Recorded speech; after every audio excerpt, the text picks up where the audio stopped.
Assalamu alaikum. Could you now tell us which is considered to be the most serious and sinful act which invalidates the fast? The act which is the most sinful and most serious amongst all of them which invalidates the fast, it is sexual intercourse. That when you have sexual intercourse and when the two private parts meet, then your fast is invalidated, whether ejaculation takes place or not, and you have to repent for that. You have to complete the fast for that day and you have to make it up later, and you have to pay a penalty, that's kafara, according to the Sahih Hadith, in which a beloved Prophet said, it's mentioned in Sahih Bukhari, volume number 3, in the book of fasting, Hadith number 1936, where a man comes to the Prophet and says that I am ruined. Oh Prophet, I am ruined. The Prophet says, what is the matter? The man says, I had sex with my wife while I was fasting. So the Prophet says that, can you free a slave? So the man says, no, I cannot. Then the Prophet asks, can you fast consecutively for 2 months?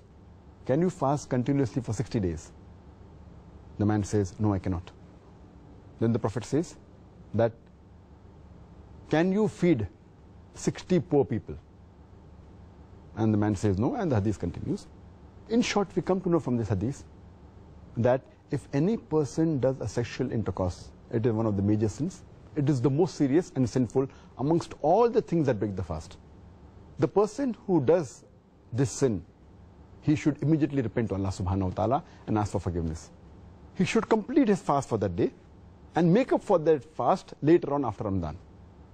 And he has to pay a penalty, and the penalty we come to know from the hadith is that he either frees a slave if he can, if he does not have the money to free the slave, or he cannot find a slave to free, then he should fast for 2 consecutive months.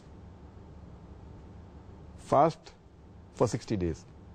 If he cannot do that also, then he should at least feed 60 poor people.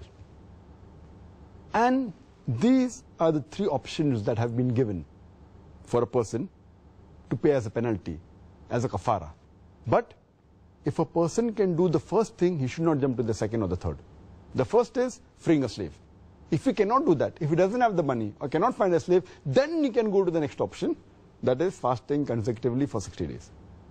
If he cannot do that, if he is unable to do that, continuously fasting for 60 days, if he fasts for a few days and then one day he doesn't fast, he should start again. He should fast consecutively for 60 days. If he doesn't have the capacity to do that, then what he can do is he can feed 60 poor people. And each poor person should be fed with approximately half sa. Each sa is equal to 3 handfuls of outstretched hand of wheat. So half sa per person, or the food that is there of the land. So 60 poor people you should feed. This is the kafara, the penalty for a person who breaks a fast by having a sexual intercourse. Muhammadun Rasulullah.